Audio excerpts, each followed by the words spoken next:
Hi, everyone, and welcome to the WIIM podcast. Women in Influencer Marketing, or WIIM for short, is a first-of-its-kind exclusive networking group made up of inspirational women. This podcast is where we explore influencer marketing, advertising trends, and get real about women in business. Our mission is to network, to foster leaders within this exciting industry, and to share information to make our work stronger. That's where this podcast comes in. We'll bring you fresh perspectives on timely topics facing the industry from expert voices in the space. Find us wherever you download podcasts, and of course, you can always find us at iamwim.com. That's iamwim.com. Hi, everyone. This is Jessie Grossman. We've got our weekly breakdown of breaking news in influencer marketing. This is like essentially our weekly touch base with the latest news stories in the industry. We're breaking them down for you. Consider us your aggregator and time saver for interesting things that are going on in our industry. So every week I try to mix it up even in terms of sources. You know, we hear about the same sort of insider, business insider, social media today, et cetera, et cetera. I'll always give you the source name. So important, of course, that you read the article yourself in its entirety. I'm always just going to give you a brief synopsis, but it's a great opportunity, of course, to just feel like you have a finger on the pulse. And as an industry leader that you are, I just think it's imperative that we all are super aware of what's going on a weekly basis and updates, because we're in such an ever-changing industry. So thank you guys for tuning in. If you're on whichever platform you're on, feel free to either comment below. I love to sort of say hi to you guys and acknowledge that you guys are in the room.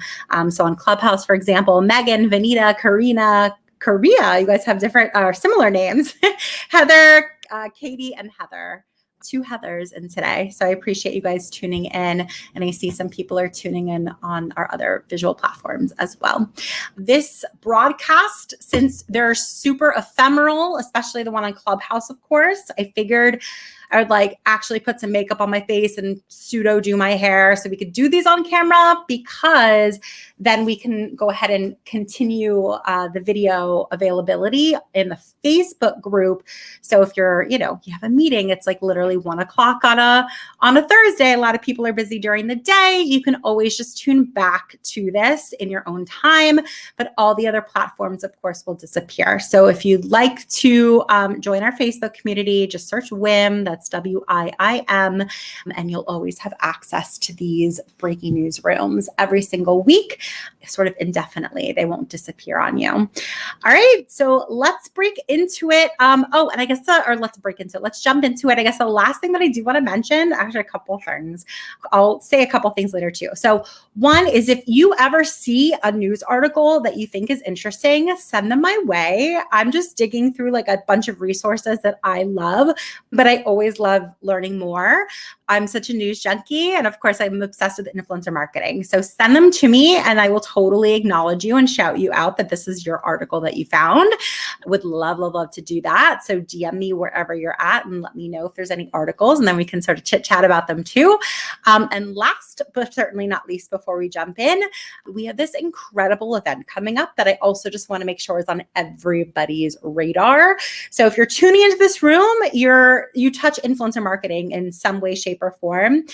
We have this big, the best in influencer tech event that's happening in about 2.5 weeks time, the end of August, the 26th and 27th of this month. We've literally rounded up the 9 best companies that are doing incredible work in terms of influencer tech, help you find influencers, to help you run campaigns, grab analytics, whitelisting, payments. They really do touch everything. So you're not going to want to miss that. And it's going to be available after the live, but the live, you're going to get discounts. And during the live, you're going to be able to have these one-on-one sessions after with each company that you love. So definitely tune into the live. If you do miss it though, yes, the demos will be available after that. Okay. Jess, stop talking. Let's get into the updates. All right. I have 7 articles for you guys today. I'm bringing a lot. There's a lot going on. Some of them are big stories. Some of them are just little updates, but all worth knowing about. So article number 1, this is from a more diverse source. So searchenginejournal.com. Why content creators are using YouTube Shorts and which content creators are using YouTube Shorts. So basically, I'm hearing a ton about YouTube Shorts. Essentially, everybody's sort of chasing shorter video content. That's not anything new, but emulating TikTok and their virality and the fact that they're reaching 1 billion users soon, definitely emulating that. So this article starts by saying it appears that Shorts is gaining popularity fast. This is the state of YouTube Shorts and some good content creators and examples to check out. So it's definitely come a long way. It actually officially launched about 11 months ago, this specific format. Some content creators have jumped on the bandwagon, are now well positioned to benefit from new monetization opportunities. We're definitely seeing that, of course, everywhere. So they aren't the usual suspects, this article says. So in this column, you'll learn about who is making good use of YouTube Shorts, see what's working well, and find tips to help improve your own short form video strategy. So when did it launch? Officially September 14th of 2020. It was the beta version and it launched in India. Why? Because that's actually, I forget if it's the first or second, but it's like the most widely, the country that uses YouTube the most. It's the United States and India. So fun fact. So who's using it? Creators, or sorry, 3 target audiences for YouTube Shorts.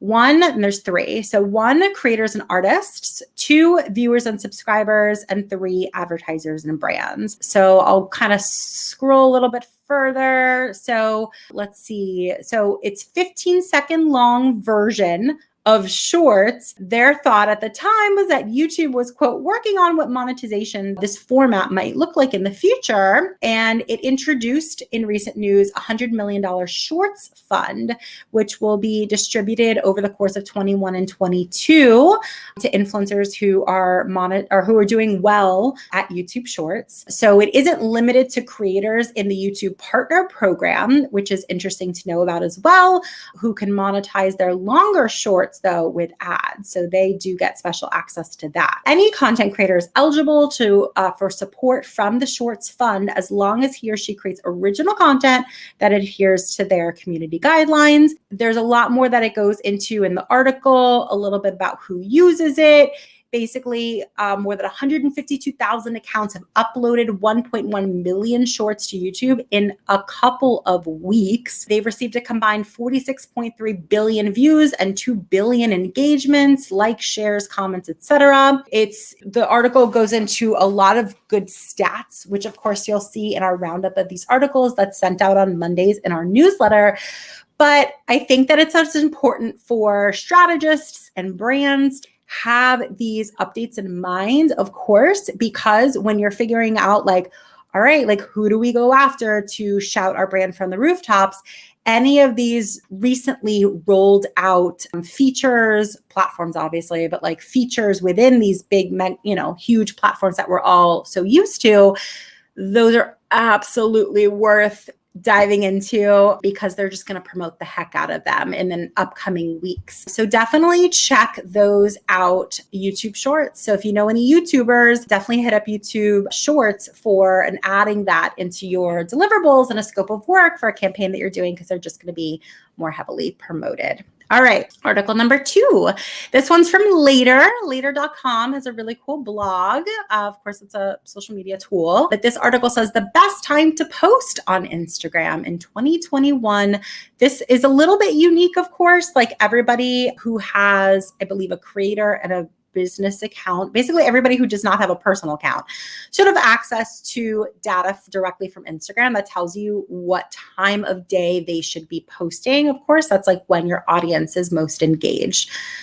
It is so far from being 100% perfect. Obviously, it's averages. Also, this is such a weird thing that they've never I don't know. I think it needs to be corrected just so everybody knows. And it explicitly says in Instagram that where it says the times that you're supposed to post, it's all listed in Pacific Standard Time. I feel like everybody knows this, but like my mind was blown about this maybe like a year or so ago when I first found that out. I was like, wait, that time I've always assumed it was my time zone. It explicitly says there that all the times are listed in Pacific time. So regardless of where you're at. So I just want to make sure everybody knows that just in case you don't. And this article is a little bit unique because in addition to, we all have access to that information, they actually researched 35 million posts and analyzed that many to say, all right, when truly is the best time to post on Instagram in 2021? So again, like this is for organic posts, of course, but also I don't think enough sponsored posts go live at a strategic time. So I'm working on one right now, for example, and we're asking all of the influencers, we're saying like, what time of day on that date is your audience most engaged? And like take advantage of that. So essentially 35 million feed posts, excluding Reels and IGTV, is what later analyzed to find the answer of when is the best time to post on Instagram. So they found out each day of the week for several key locations. I guess I can go over a couple here. Well, I'll just go over all of them, but it's all sort of explained further in the article, but here's the gist. I'll give it away. Monday, let's see, and this is the best times per day. Oh my gosh, does it not say the time zone? Maybe it's like every time zone. Oh my gosh, I don't even know. That's hilarious. Okay, maybe I'm missing this, but essentially it says, let's assume it's in your time zone, LOL. Monday at 5 a.m., Jesse's not up. Tuesday at 6 a.m., I'm still not up. Wednesday, 6 a.m., Thursday, 5 a.m., Friday, 6 a.m., Saturday, 6 a.m., and Sunday, 6 a.m. The worst times of day to post: Monday at 2 p.m., Tuesday at 1 p.m., Wednesday at 10 a.m., Thursday, 11 p.m., Friday at 9 a.m., Saturday at 8 p.m., Sunday at 4 p.m. I'm looking to see, calculated in local time. Interesting. Okay, so look, it'll go way further into detail about like how they came up with that. There's also, it's broken down by location. For example, US and Canada, in Western time, they suggest posting somewhere between the 12 a.m. and 6 a.m. hour. They go into why that is, analysis of it, take it for what it is, but it is interesting to know about. All right. The next article, a little more broad. So this one is from futurism.com and SpaceX. Oh, my cat's going to show up in this live stream in a second, probably eating the plants behind me, LOL. So this is SpaceX. If you guys are familiar, that's Elon Musk's company, is launching a satellite to display billboard ads in space. So you'll be able to purchase advertising space using Dogecoin. So SpaceX is partnering with a Canadian tech startup to launch a digital billboard into orbit. The CEO and co-founder of Geometric Energy Corporation, or GEC, said that his company is partnering with SpaceX to launch a small advertisement satellite into space. The satellite will have a screen on one side where people and companies can bid to have their logos and advertisements displayed, along with a selfie stick that'll snap photos of the ads with the Earth in the background. Thankfully, the system won't be visible from the ground, he says, though others have pondered a system like that. It's a whole long article. It's actually really interesting if you nerd out like I do about space and you like advertising, and there's a whole lot that this article has to say. Of course, we talked about crypto being what pays for it because, well, like what is the currency that you would use in space? It's such an interesting article. I find it really interesting. There's a lot to it. So again, all these articles will be listed in depth during our Monday newsletter recap. All right. Oh, wait, for anybody who is looking on video, this is my Buster cat. All right. So the next article, this is Social Media Today, and this is Pro Tips. TikTok shares advice on how brands can establish a presence on the platform and generate results. So this is pretty interesting. Obviously, this is coming specifically from TikTok. It says TikTok is a platform of the moment, with the short form video app continuing to lead the app download charts and add users at an unprecedented rate. I think I mentioned this stat earlier, but just to repeat it, with the platform now on track to reach 1 billion users this year, despite losing its biggest user market in June of 2020 because it was banned in India. That will put it on par with Instagram and make it one of the top 5 biggest social messaging apps in such a short time. I still can't really wrap my head around it, but I get it because I'm obsessed.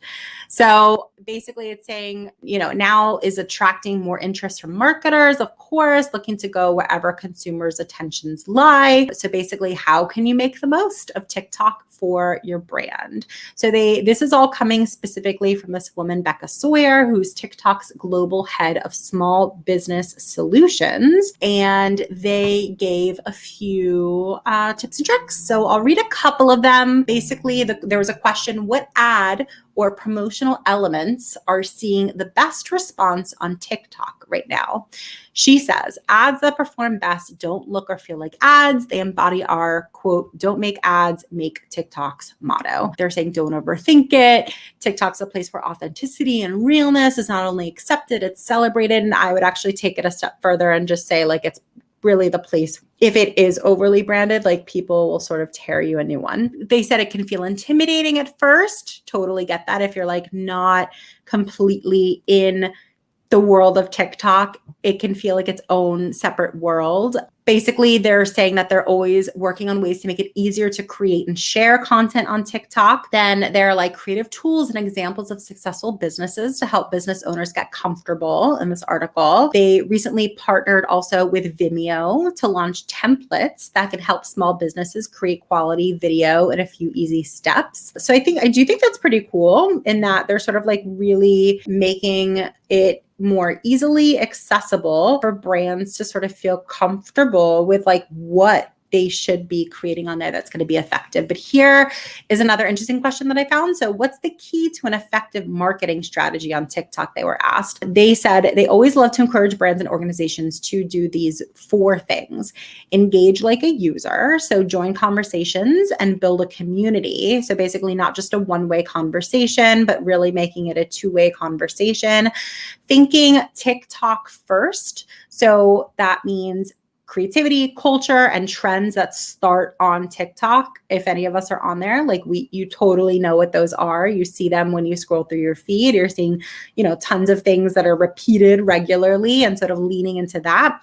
Building a narrative. So as a brand or organization, you have an opportunity to not just join a conversation, but to start a conversation. So that's pretty interesting. I love that. And then create with intent. Again, don't make ads, make TikToks. TikTok as a platform is designed to inspire with authentic, creative content that could only be on TikTok. How convenient. So they talk later about like mistakes that brands make, examples of brands that are achieving strong results with TikTok marketing, citing things like Gap, Sour Patch Kids, KFC, it's cool stuff, a bunch of other brands. Top tip for someone starting out with TikTok marketing. So yeah, those are a really good article. And again, you always hear people, especially on social media, touting themselves as I'm an expert in this, that, and the other. And like already there's TikTok experts, of course. But basically, I think that it's always helpful to hear like directly from the source. Let's be real. Okay.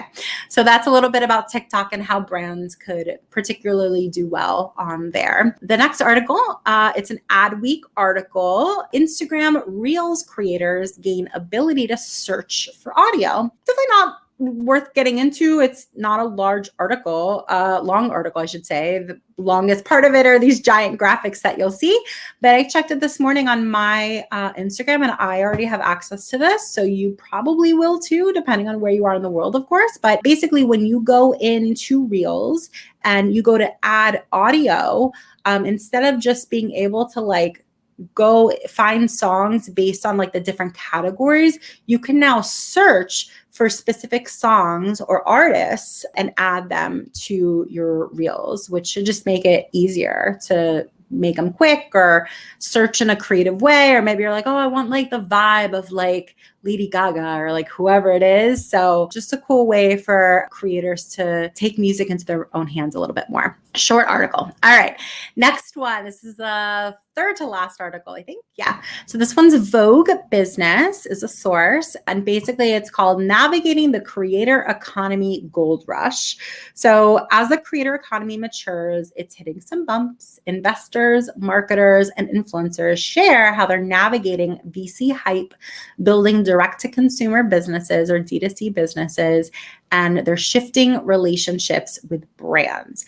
I found this super interesting. I want you guys all to read this article in its entirety because essentially the sentiment is gone are the days that influencers are just going to be making the majority of their money working with brands. And I've been saying this for years because it seems like a very short-lived strategy, right? Essentially, it's saying that it's definitely shifting, that they're finally making more money in other ways. How that's going. Also, they do mention someone that they definitely have a PR person working for them, or I think she actually is a former PR person. So I'm sure maybe some of you have heard, I know this was mentioned in our Facebook group the other day, and I definitely hear it tossed around on Clubhouse a lot about the app Fuck You Pay Me or FYPM, basically like is bringing pay transparency to influencers. I think the intention is great. I think you have to pay to see the inside of the platform. So I haven't paid for it, so I haven't seen it, but I don't know how accurate it is, but I see mention of them everywhere these days. This article talks about them as well. And essentially just a lot about the creator economy and what that looks like and how people are making money and how that could include things like ads, donations, even subscriptions, and of course brand deals and products and companies that they're creating, tech platforms they're creating. I mean, I've sort of heard of it all. I'm sure you guys have too. So super, super interesting article, and just like the sky is the limit when it comes to the types of businesses that influencers can get into. Very cool article. And again, that's from Vogue Business. All right, second to last article. This is from Marketing Brew. This is like a new newsletter that I signed up for. I feel like I heard about it on Clubhouse, maybe. I don't know, maybe not.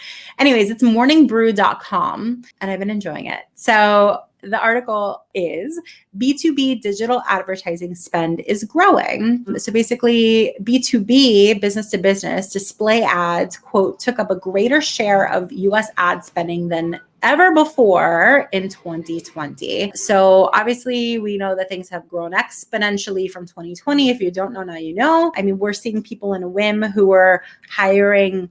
I spoke to a company today, they're hiring 40 roles. Another company was hiring like 80 roles. I mean, and that's presently, and these are not companies that have thousands of employees. They're like doubling or tripling the size of their companies. So yes, obviously companies are growing, but specifically in terms of like B2B digital ad spend, I find it really interesting. The US grew 32.5% last year and is expected to increase 24.9% this year to nearly $11 billion.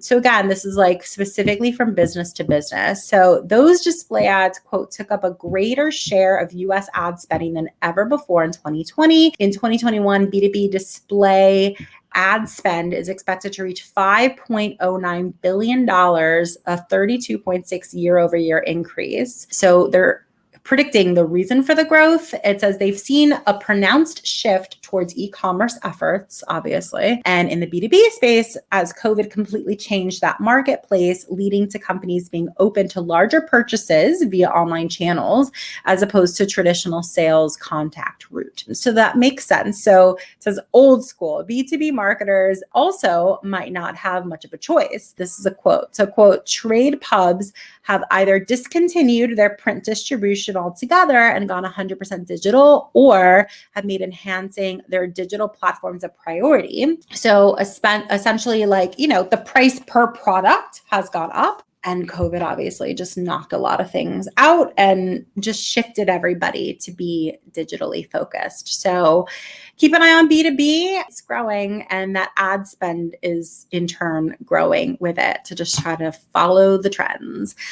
All right, we're up to our last article, y'all. So this article, Social Media Today, and the article is YouTube updates creators' website to provide more guidance on how to build your channel. I love highlighting these articles. I hate the misinformation that goes around on the internet about here's how to get more followers, here's how to get more engagement. And like, we just need to improve the information that's being sent to the creators themselves, the brands themselves, as they're looking to build up their own platforms, et cetera, et cetera. So this is coming directly from YouTube, and it's as part of its expanded push to lure more creators across to its platform, of course, with advanced monetization.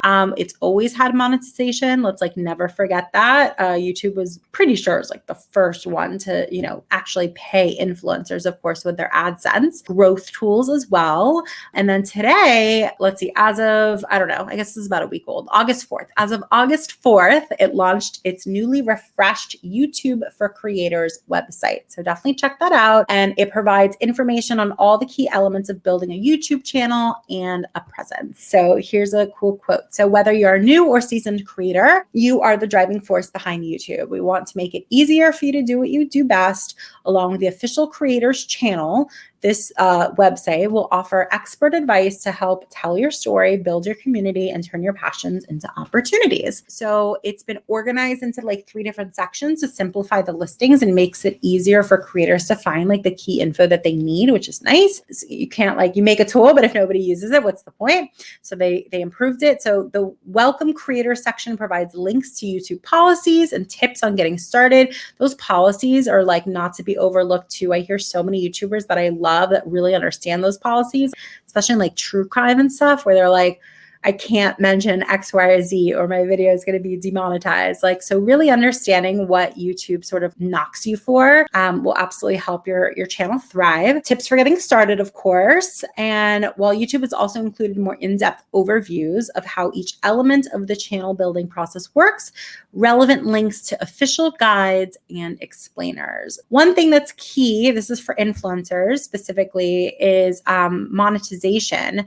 It's a key focus of the refresh site. So basically, YouTube's working to provide more ways for creators to make money with their content, which it sees as a key lever that it can pull to fend off competition from TikTok. So just this week, YouTube announced a new funding program, the YouTube Shorts creators, which will see the platform pay out up to $10,000 per month to each individual Shorts publisher based on views and engagement with their tips. I think it's like 100 to 10,000, which is quite the range. Let's be real. However, this is interesting. Like, their monetization tools are far more advanced than those available on TikTok. Absolutely. And an important emphasis on this updated creator site is showcasing the various ways that publishers can generate revenue through the app, which may help to sway more creators towards YouTube instead, ideally bringing their large audiences with them. So again, I bring this up in rooms like this because, of course, we're influencer marketers, and I feel like might sound on the surface as if I'm speaking to influencers themselves. If anybody is listening on Clubhouse, for example, who's an influencer, use this, fantastic. But I think it's important for brands and agencies to hear this information because the creators are going to be hearing it obviously too. And you're going to see a little bit more growth in YouTube and a little bit more buzz here and there. And I think that it's good to keep a pulse on that. Again, like I mentioned, in terms of like, all right, so YouTube launched this creator program, like who do I have on deck that's a YouTube creator? Because like I want to tap into that instantaneously because they're going to be promoting the heck out of these little, knobs and levers that you can pull. That's it, guys. So that is this week's news. As always, definitely shoot us a follow on all of our platforms. If you're in the Facebook group, you're already here. Tomorrow, Friday at 1 p.m. Eastern, a reminder that we have this awesome event that's taking place on the 26th and 27th of August that will literally solve all of your tech problems. So whether you're like an entrepreneur who is like, I've got all these, like, I've got great clients, but like, I want to scale my business. I want to prove myself to them. I want to like find better influencers. I want to run my campaigns more smoothly, like get analytics that are more in depth, pay creators faster. Literally all of these problems will be solved by attending this event because we have 9 brilliant companies that were hand selected that we are having demo. We're having the opportunity to have breakout sessions, one-on-one meetings with them, and they're giving discounts to WIIM members. So you like really can't miss this event. It's on the 26th and 27th. Just go to imwiim.com/tech to RSVP. And I feel like that's it. All right, guys. If you want to become a member of WIIM, of course, that's something too, but y'all know about that. Just go to the website for more information and also DM us and say hi, because I always like to meet our members. It's really nice to connect with you guys or reconnect with you guys. That's it from me, guys. Have a wonderful rest of your day, and I will see you all very soon. Bye, guys. Thank you so much for listening. If you enjoyed this episode, we gotta have you back. Check out our website for more ways to get involved, including all the information you need about joining our collective. You can check out all the information at imwiim.com.